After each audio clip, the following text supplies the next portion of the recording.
I am here today with an incredible author who I've interviewed before, and you're in for a treat. I'm here with Josh Straub, who is the president and co-founder of Famous at Home with his wife, and you've written a children's book. We've already talked to you about your other one because it's so impactful, and this one's about worry. So thank you for joining me today, Josh.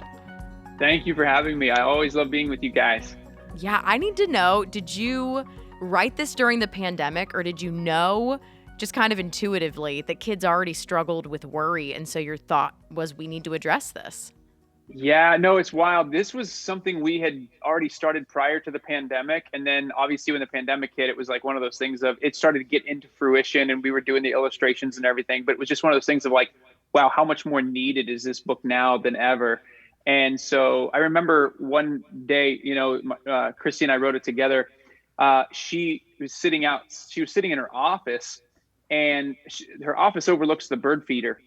And as we were really just kind of praying through and thinking through, what does this book look like? How do we help kids truly understand worry and how not to hang on to it? Christy was watching these birds kind of fly in and out of the bird feeder.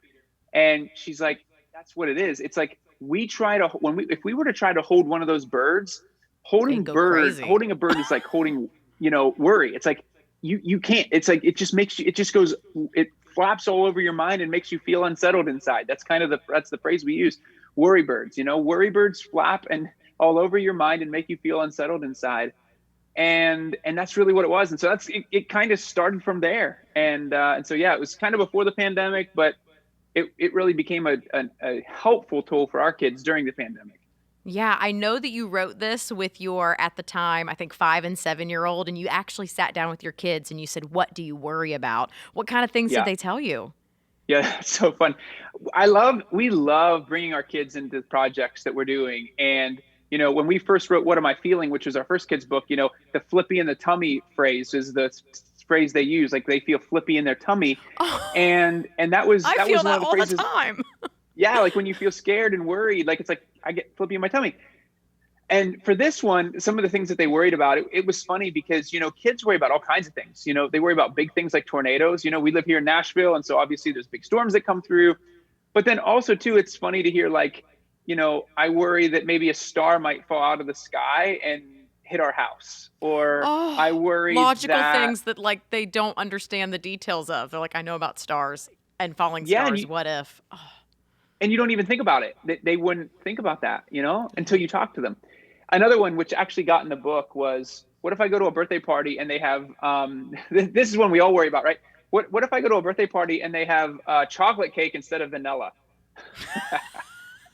It's like a real worry. Oh, I wish I was a kid again. But it's so real to them. We have to remember that. It's still a big deal to them. That is so great that you guys brought the kids in. And I'm a new mom, Josh. That's really one of the reasons I wanted to talk to you, because I'm an excellent worrier. I'm like super good at it. And so how do you deal with your own worry in a healthy way that doesn't trickle down to your kids?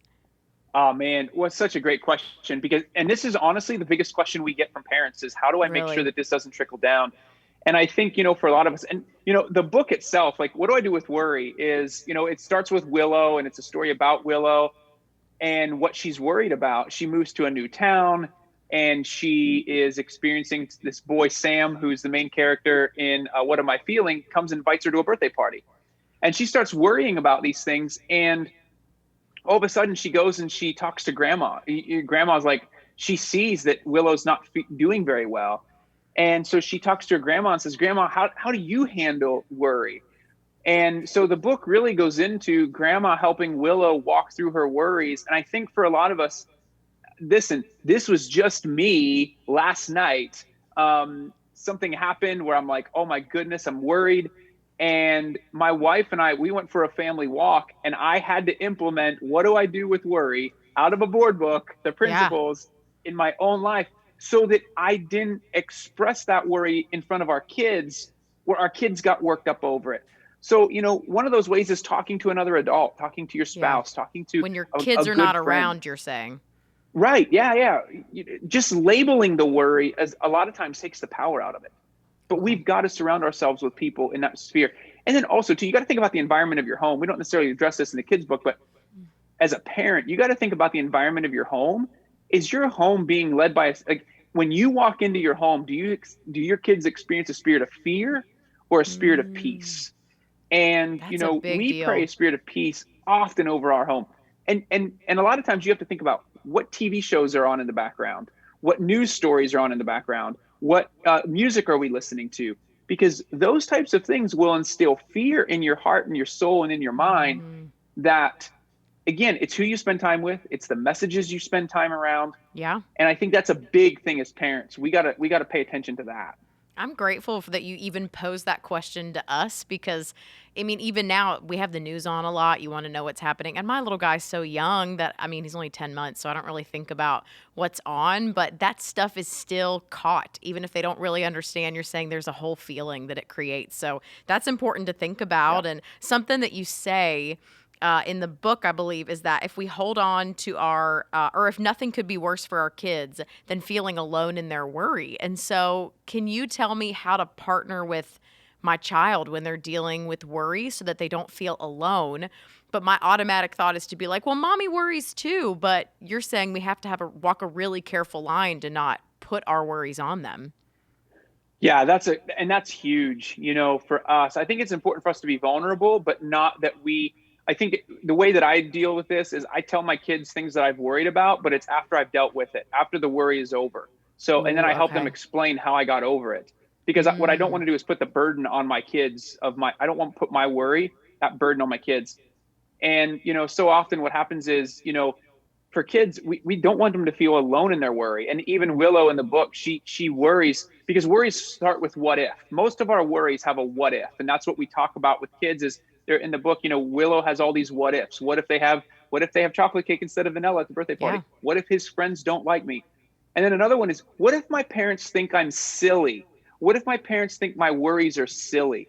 And I think Wow. as parents, to answer your question, it's one of those things of sitting down and being able to say, I'm going to listen to my child's worry and I'm going to make sure they feel safe and that they're not going to feel shamed, that they're not going to feel dismissed. I think the three biggest mistakes we can make is punishing, dismissing, or minimizing our children's emotions. Ooh, And that's so what we want to do powerful. is we want to listen to them. We want to hear them. We want them to be able to come to us and label them. And then no matter how silly they are, don't laugh at them, but help them walk through it because for them, it's a very real worry and a very real concern. That's powerful, Josh, because I think one of the ways we naturally, without thinking, try to help a child with a worry is to say, you don't need to worry about that, or, that's not going to happen. It's not a big deal. But you're saying we really need to go there with them because it's very real to them. And you talk about listening when they are talking, but talk to us about how to get them talking. You talk about the what ifs. Tell me what this looks like in your home. If you think your kid's worried about something, how do you start the conversation? Yeah, great question. So usually you can see through behavior. Behavior will usually be a sign that something's going on. And a lot of times, what that means is they might not want to open up right away, but you go for a family walk in the neighborhood, or you choose to get outside, you choose to do something, you put them in a spot where you can talk to them about what it is, where they're a little bit more prone to open up as opposed to just sitting down and saying, "What's going on?" They might not Yeah, know in that's that moment, good. and so, like for example, the storms. We live in Nashville. There's storms that come through the area, Mhm. and our daughter's 6 and our son's 8, and our daughter in particular, she'll get nervous of the storms. And so, a lot of times, I'll stay abreast of what's going on. And even though I know we probably won't have tornadoes, we have a closet ready with our helmets, and our daughter knows, like, Dad's got a plan. Here's the plan. And the more worried I am, the more worried she's going to be. And so I Yes. just show her, hey, listen, I've got control of it, as much control as I can have of this situation. Because a lot of times our kids' worries, we don't really have control, but we can help them. The control we do have is to control our own emotional state. And then in that, the more stable we are and the more confident and upfront we are, the more they're able to open up and feel like they can open up in a safe way. That is so important, Josh. I mean, there's a lot of pressure in being a parent. So adding to that, not in a weighty way, but an important way, that we have to handle and control our own worry. I mean, it's biblical. God tells us to not worry for anything. But when we do, you're saying our kids really pick up on that. So working on our own worry first, then trying to share with them. I love that you don't go, well, there's not going to be any tornadoes. You go, girl, the helmets are ready. We're probably not Right. going to have to go in, but if we need to, XYZ. I love Yeah. that. Something else that Yeah. you said is if we hold our worry, we also suppress joy and even courage. Tell me what that looks like. Yeah, when you allow worry will silence you. When you allow Mm, worry to turn into fear, it has a crippling effect. Crippling fear will silence you, and it will make you withdraw. In most cases, we withdraw, we get silenced, we don't want to say anything or do anything. And so when you suppress it or you try to push it away, like, oh, don't worry about that, don't worry. What we do is we suppress the positive emotion as well. We suppress the joy, the happiness, and the positive feelings. And so a lot of times what we want to do is we want to press into it. We want to name it. There's a reason that Paul mm, said in Philippians 4, make your requests, don't worry about anything, but make your requests known to God with thanksgiving. I think Paul was the first neuroscientist. He actually knows the brain so well that he said, name your worry mm. with thanksgiving. What's fascinating about that is that when you name it, you take power out of it. But number two, neurobiologically, research has found that worry and gratitude cannot coexist in your brain. So when you're That's living incredible. gratefully and you're saying, I'm grateful for this, I'm grateful for the beautiful sun that's out today, I'm grateful for the flowers that are blooming, I'm grateful for the trees, I'm grateful Mm, for, and you start to think, I'm grateful that I got breath. I'm grateful that we have food. I'm great. And you start to be grateful for the things around you. It pushes worry out of your brain. And I think that's where wow. Paul is getting at when he says, if you go to God and you're with thanksgiving and you're thanking God for the goodness, that he is a good God, that he's taking care, that if he takes care of the birds of the air, how much more is he taking care of you? Then a peace that surpasses all understanding keeps your hearts and minds in Christ Jesus. And I think there's a powerful supernatural, there's a supernatural, clearly a supernatural component to Philippians 4. Yeah. But I think there's a finite power in it as well, as parents, as a father, as a mother, Hmm. where you have the ability to help calm your child's brain by simply being safe and allowing them to name their worry with you. There's a calming effect on the brain that has as parents. And so, yeah, we as parents have that ability to help our kids navigate that, but then we can also point them to God for that Yes. supernatural peace as well. Yeah, I feel like Josh just taught us like the cheat code to life. Like when we were playing video games and you hit the right things, you just taught us a straight up cheat code. To be grateful is to immediately push out worry. How do you exercise that with your kids? Do you guys have gratitude practices? Yeah, so I think keeping a gratitude journal is one of the most practical ways to do this. You wake up in the Hmm. morning and you say, what are the three things that you're grateful for this morning? And have kids write them down. So whether you're homeschooling or your kids go to school, before you send them off for the day, just have them. And you can even do this around the breakfast table if you have time, or if you're on the way to school on your commute. Yes.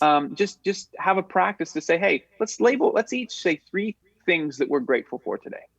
I love that. Well, just in closing, I saw that you talk about how this is a lifelong process. There is not a Mhm. moment where your child will not worry anymore, and neither will you, but that it's a practice in learning how to trust God. So, how do you not get discouraged in the process? How do you keep going after your kids' hearts when they worry? Yeah, it's a great question. I think we all worry. We do, and I think the power of it is the question is how soon are we getting on top of it before it takes grip of us and it becomes, maybe ultimately anxiety or that type of thing. How Yeah. do we nip this in the bud quickly? And I think, the power of that to not get discouraged is number one, relationship. I think relationship is one of the most powerful tools, antidotes that we have to these emotions. When you have someone who loves you, who sits with you, who's willing to sit with you in your pain, not dismissing it, not minimizing it, but willing to just sit with you and be a part of your journey, helping our kids find Mm. friends and others that they can be safe with, and that will do that. man, I don't think there's a greater gift in the world. And so relationships are huge. And we as parents have to begin by surrounding ourselves with other adults and other families. I think the church is the best place to do this. Yeah. Surround yourself with people that your kids can be a part of, and they can be a part of their lives, and so on and so forth. And so I think relationship is a big one, to not get discouraged. The more alone we get, the more discouraged it's easy to become, Yeah, that's something that you mentioned too, that like worry and loneliness seem to go hand in hand. So I'm so grateful that you wrote this book. I'm so grateful that as a mom, I'm going to be able to read it to my little guy, and I can't wait till he gets old enough and he can ask me questions, and that we can talk about our what ifs and actually name them. So thank you so much, Josh, for the tools you've given us today. Absolutely. We need to get our little two boys together and hang out. Give them that relationship time. Especially your child's probably like really, really smart because of all the things you know. So he can teach my kid. He's 10 months old, man. Who knows? He knows nothing. Thank you, Josh. You're welcome. Thank you so much.